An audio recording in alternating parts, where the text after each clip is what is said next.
Hello everybody and welcome back for some weekly VR news. As always, I am Mateo311 and this is your channel for everything VR related. We're just about 1 month into 2025 and things are already picking up for the VR industry. We got a first look at Samsung's Android XR headset. The early access version of Into the Radius 2 is performing quite well on PSVR. Meta is gearing up to show off their new Ray-Ban glasses, and we have plenty of additional VR gaming news to go over. Now there are of course links and timestamps if you want to skip ahead, but before we jump in, this video is brought to you by my long-term sponsor, Kiwi Design. If you're looking to make your Quest headset much more comfortable, or you want a top-of-the-line battery pack for up to 3 hours of extra gameplay, well then I highly recommend their brand new K4 Boost head straps. It's now available in both traditional and Halo strap versions, and not only are they cheaper than what Meta has to offer, they're also way more comfortable with some extra plush material. There's a link to Kiwi down in the description, and don't forget to use discount code Mateo311 for 5% off and to help support my channel. Okay, so let's start things off like normal with the check-in, and that's what exactly have I been up to in the VR world. Well, I mentioned last week I was sick, haven't been playing VR, but I'm back at it. There's a bunch of games releasing that I've jumped into, started trying through. Some of them I'm sold on, some of them they're just not for me. I'm thinking of doing a wrap-up video around Friday. That's what I'm thinking of doing because there's nothing that I want to do dedicated, focused coverage on. So if you guys are interested in a wrap-up video, all the games I played during the week and give my first impressions, let me know in the description. Or if you want one specific game covered, let me know what that game is. Additionally, there's a surprise coming this week. I can't mention it yet, can't wait to talk about it. But there is a big surprise coming this week that I will definitely let you know about later, once I'm allowed to. And finally, I just have one more thing going on. If you've been jumping into the live stream, you've probably seen this before. But I'm currently midway through a massive room overhaul. I'm doing some new paneling. That should be done this week. I have a new full system coming in. Hopefully I'll get my hands on a RTX 5090 also. I'm just upgrading everything and I'm pumped. So that's been taking up some of my time, but I love it. Like, it's my favorite thing to do. I just spend so much time down here, so I'm making it awesome.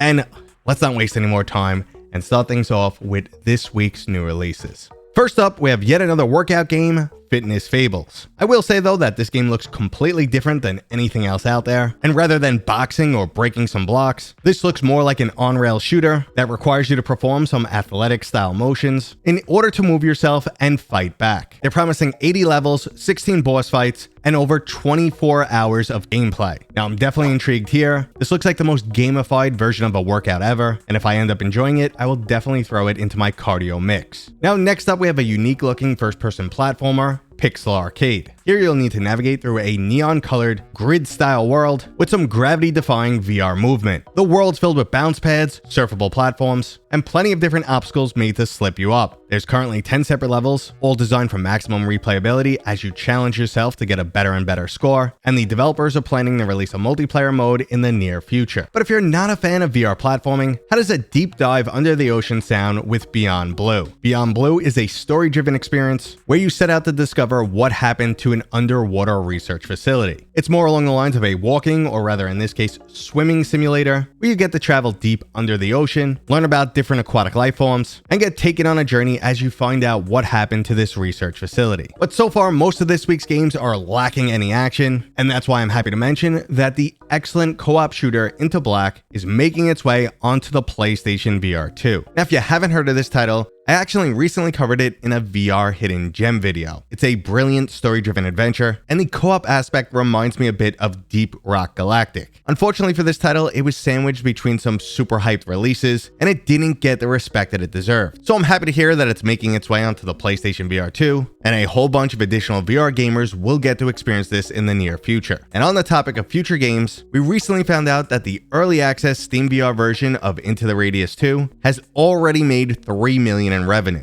If you're not familiar with the series, it's a truly epic horror-themed shooter, and the sequel is bringing co-op to the title.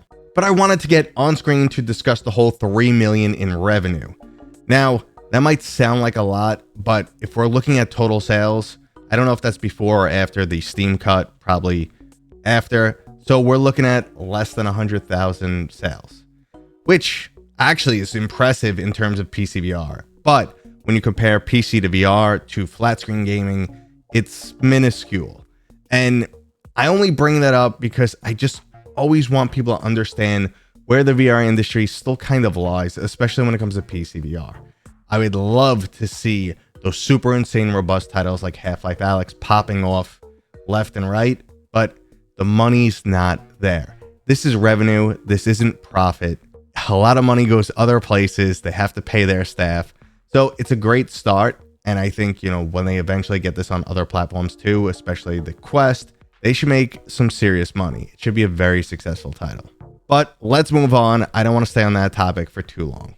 Now we have one last game story to go over before we get into the hardware news, and it's the fact that Sony released their top-selling VR titles for 2024, which is a very interesting look into the whole PlayStation VR ecosystem. As much as people are screaming that they want bigger, more robust VR titles, sales are still heavily skewed towards older, more casual games. Now I mention this because I constantly hear the only important VR titles are games like Resident Evil, the true hardcore gamers game. Everything else is too babyish. Well, the quote-unquote babyish titles are selling. I was happy to see both Legendary Tales and Metro Awakening on this list. Metro definitely represents one of the more robust, mature-themed titles, and Legendary Tales is a perfect example of what VR RPGs should be. Regardless of the 2024 sales though, 2025 looks like it could be a pretty good year for new PlayStation VR2 titles.